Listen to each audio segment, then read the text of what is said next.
नमस्कार, मी राहुल कुलकर्णी.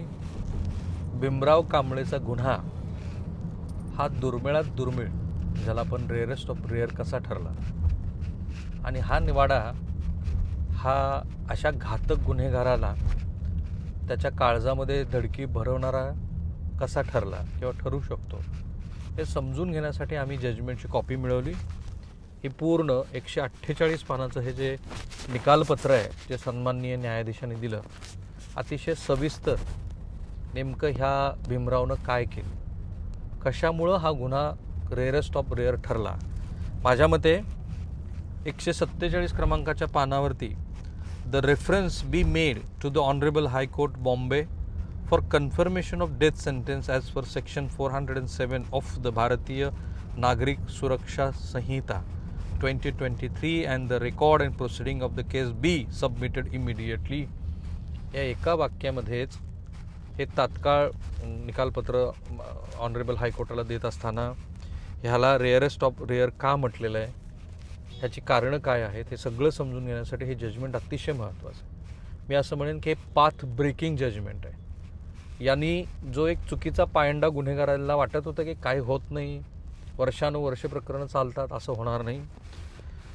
पान नंबर 146 वरती ऑर्डर आहे. The accused Bhimrao Prabhakar Kamble is convicted for the offence punishable under section 137 to 140 74 64 60 64 65 103 to 138 of the Bharatiya Nyaya Sanhita 2023 and under section 4, 6 and 8 and 12 of the Protection Children from Sexual Offences Act 2012 of this sentence to death, wide section 42 of the Protection of the Children from the Sexual Offence Act 2012. लहान मुलांच्या वरती जे लैंगिक अत्याचार करतात त्या संदर्भातले जे भारतीय न्याय संहितेतले BNS मधल्या ज्या वेगळ्या तरतुदी आहेत त्याचा आधार घेऊन सन्माननीय न्यायाधीशांनी एका वाक्यात निवाडा दिला आहे. ऑर्डरमधला दुसरा मुद्दा आहे, he be hang by neck till the death. त्याची मान इतकी आवळा की त्याचा मृत्यू होणार नाही तोपर्यंत. The reference be made to the honourable court. मी सांगितलं. आता प्रश्न असा पडला होता की ह्याचा जीव जाईपर्यंत सन्माननीय न्यायाधीश का म्हणतायत असं की ह्याला फाशीची शिक्षा दिली पाहिजे. तर रेअरेस्ट ऑफ रेअर टेस्ट फार महत्त्वाची. मी तुम्हाला त्याचा मराठी अनुवाद, त्याची उदाहरणं पण सांगणार आहे. पुन्हा मी विनंती करतो की हा अभ्यास करून नीट मांडायला, पूर्ण समजून घ्यायला वेळ लागतो. हे जजमेंट आल्यानंतर सुद्धा अर्धा पाऊण तास मी ते चाळलं आणि मग माझ्या लक्षात आलं, the honourable supreme court in Machhi Singh rarest of rare कसं ठरलं.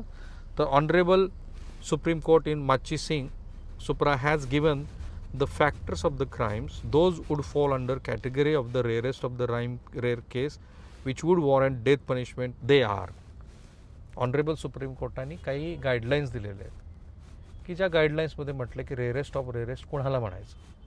आणि एका प्रकरणाचं सायटेशन दिल्यानंतर सन्माननीय न्यायाधीश म्हणतात, number 1, manner of commission of murder, कुठल्या पद्धतीनं हा गुन्हेगारानं गुन्हा केला आहे. Number 2, motive for commission of murder, कुठल्या हेतूनं तो गुन्हा केला आहे. Number 3, anti social or socially aberrant nature of the crime, समाजाच्या दृष्टीनं हे कसं समाजघातक विघातक असं त्याचं कृत्य आहे. नंबर 4, मॅग्निट्यूड ऑफ क्राईम, त्याची जी घनता, त्याचं स्वरूप, त्यातला हिंस्रपणा किती आहे. Number 5, personality of the victim of murder, जी छोटीशी चिमुरडी आहे तिची पर्सनॅलिटी काय. आणि हे सगळं ज्या वेळेला सन्माननीय न्यायाधीशांनी एकत्रितपणे पाहिलं.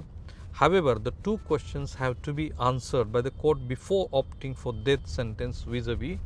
तरीसुद्धा आम्हाला 2 महत्त्वाच्या गोष्टींचा पुन्हा नव्याने विचार करायचा होता याच्यात, ह्या भीमरावला मरेपर्यंत फाशीची शिक्षा देईपर्यंत. Number 1, is there something uncommon about the crime which render sentence of the imprisonment for life inadequate and calls for a death sentence.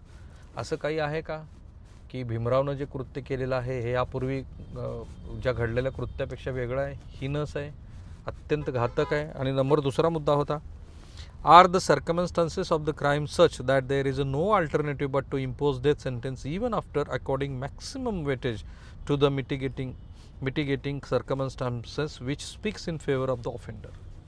आम्हाला हा पण विचार करायचा आहे. आम्ही अगदी जास्तीत जास्त विचार करून हा विचार करू की गुन्हेगाराची काही सुधारण्याची मी आणखीच सोप्या पद्धतीनं सांगतोय, अशा कुठल्या बाबी आहेत का ज्यामुळं गुन्हेगाराला इतकी कठोर शिक्षा आपण देऊ नये? आणि हे सगळं झाल्यानंतर the evidence discussed above leaves no room or doubt that it was only and only the accused who has committed these heinous offences. आणि आम्ही इतक्या 6-7 मुद्द्याचा विचार केल्यानंतर आमच्या लक्षात आलं की ह्या भीमरावनं अतिशय निर्घुणपणे हा गुन्हा केलेला आहे. आणि म्हणून कोर्टाने म्हटलं की ह्याला फाशीची शिक्षा देण्याशिवाय दुसरा काही पर्याय नाही आहे.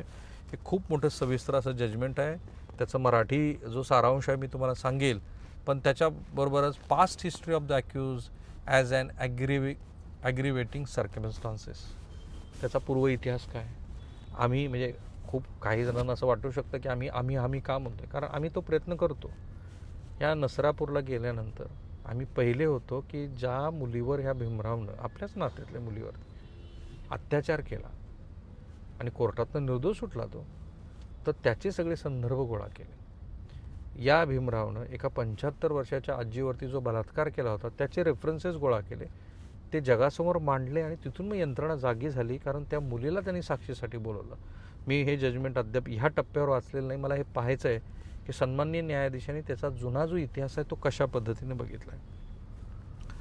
The copy of the judgment shows that the accused was prosecuted for the offence under section 34, 354 and 506 of the IPC and under section 7, 8 of the POSCO Act in session case 342 to 2015. It was alleged that he attempted to ravish a 17-year-old girl on the point of a sickle when he was 53 years of age. हे जे आम्ही ह्या मुलीला समोर आणलं तो ते judgement आहे की जे प्रकरण कोर्टामध्ये अचानकचपणे नाहीशं झाल्यासारखं होतं, एक्सपार्टी जजमेंट आल्यासारखं होतं, कोर्टाने नेमका तोच धागा इथं घेतला आहे. He was cousin uncle of that girl. He was acquitted due to the discrepancies in the prosecution evidence and the prosecution fail to prove that the girl was minor at the time of the alleged incidence.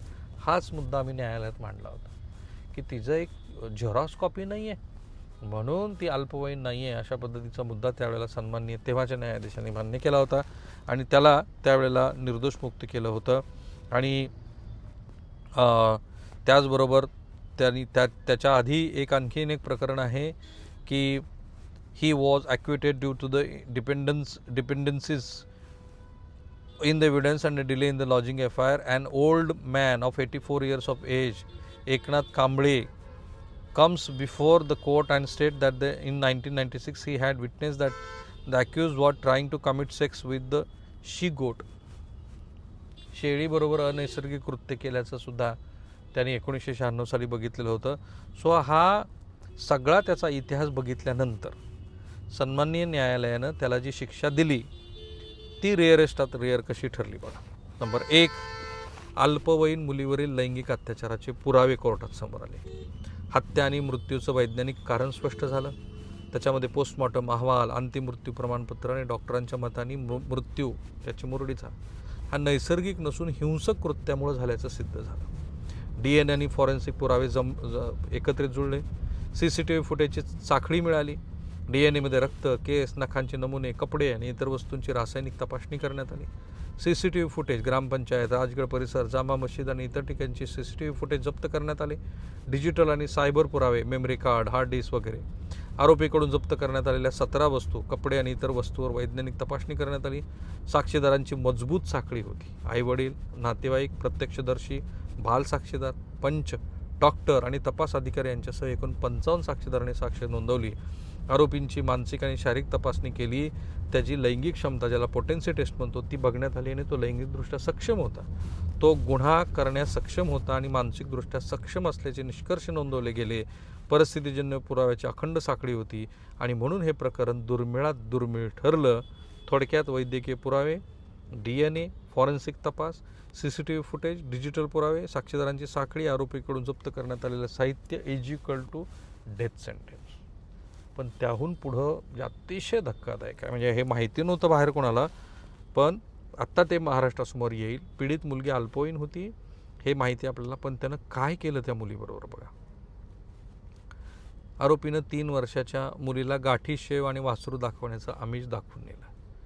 आरोपीनं मुलीवर योनीमार्गे आणि गुदमार्गे लैंगिक अत्याचार केले असल्याचं न्यायालयात सिद्ध झालं. किती नालायक माणूस आहे हा. योनीमार्गे आणि गुदमार्गे त्याने लैंगिक अत्याचार केले. पोस्टमॉर्टममध्ये गुदमार्गावरील जखमा आणि लैंगिक अत्याचाराशी संबंधित वैद्यकीय पुरावे आढळले. तोंडावाटे लैंगिक अत्याचाराचा प्रयत्न केला, त्याची शक्यता डॉक्टरांनी नाकारली नाही. मुलीच्या तोंडात कापड कोंबून तोंड दाबून तिचा श्वास रोखण्यात आला. मृत्यूचं कारण गुदमरल्यानं झाल्याचं नमूद झालं. त्या चिमुरडीच्या शरीरावरती तब्बल 18 जखमा होत्या. त्या प्रतिकार करताना झालेल्या झटपटीशी सुसंगत असल्याचं त्यांचं मत आहे. मृतदेह पत्र्याच्या शेडमध्ये रिकाम्या गोनपटाखाली लपवून ठेवण्यात आला. आणि सगळ्यात वाईट हे आहे की भीमरावनं मृत्यूनंतरसुद्धा त्या चिमुरडीबरोबर लैंगिक अत्याचार केले. मला वाटतं ही जी अशी घाणेरडी प्रवृत्ती आहे त्याला cruel, diabolic, brutal, depraved and gruesome असं म्हटलं. ह्याचा अर्थ क्रूर, विकृत आणि अमानुष स्वरूपाचा आहे असं या 148 पानाच्या निकालपत्रामध्ये नोंदवून ठेवण्यात आलं आहे. माझ्या मते हे जे निकालपत्र आहे ते खरोखर पाथ ब्रेकिंग आहे. या निकालपत्रामुळं समाजातली असली जी विकृती आहे त्या विकृतीला त्या धसका बसावा अशा पद्धतीची मान त्याची इतकी आवळा की त्याचा मृत्यू झाला पाहिजे अशा पद्धतीची शिक्षा सन्माननीय न्यायाधीशाने दिली आहे. मला खात्री आहे हे जे न्यायालयाच्या ह्या निकालपत्राचं आम्ही तुमच्यासमोर नीट सोप्या मराठीमध्ये वाचन केलं आहे ते तुम्ही महाराष्ट्राच्या घरोघरी जाऊ द्या. जे पालक आहेत त्यांना दाखवा, कळू द्या त्यांना की अशा पद्धतीच्या घातक गुन्ह्यामध्ये शिक्षा होते. त्यामुळे कोणालाही सोडू नका. हे फार वाईट आहे. आज त्या चिमुरडीला खऱ्या अर्थानं न्याय मिळाला. आणि मी मगाशीही म्हटलं की सन्माननीय गृहमंत्र्यांनी आणि पोलीस दलांनी उत्तम काम केलं. असंच काम प्रत्येक केसमध्ये झालं पाहिजे. एखादा गुन्हेगार गरीब आहे, श्रीमंत आहे, त्याच्याकडे पैसे आहेत म्हणून त्याला अशा हिनस क्राईममधनं कुठल्याही पद्धतीचा वेळ मिळता कामा नये. थांबूया आपण इथे. मला खात्री आहे की तुम्ही चॅनल सबस्क्राईब कराल. थँक्यू.